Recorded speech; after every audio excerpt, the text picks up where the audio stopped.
All right, so here we are on the outside. The windows are all insulated, so they have an impact component and a regular glass component with gas in between it that gives it its insulation value. The purpose of sacrificial glass is to be on the outside.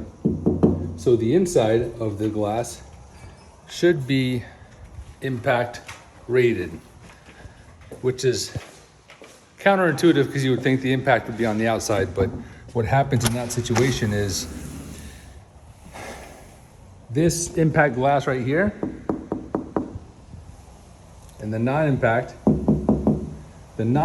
will shatter to the interior occupant if it's reversed.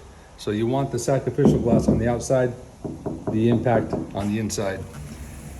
Here we have it reversed. We have it on the sacrificial glass on the inside and the impact on the outside. It's more common than you think, especially in these cabana doors that are glazed. Well, it's going to happen with glazing anyway, but the cabana doors and also the side lights by the front door, those are the most common areas. And guess what? We got two doors.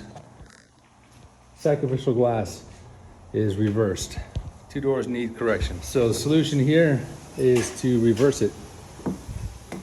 So that way it's a safer operation. All right, let's keep looking.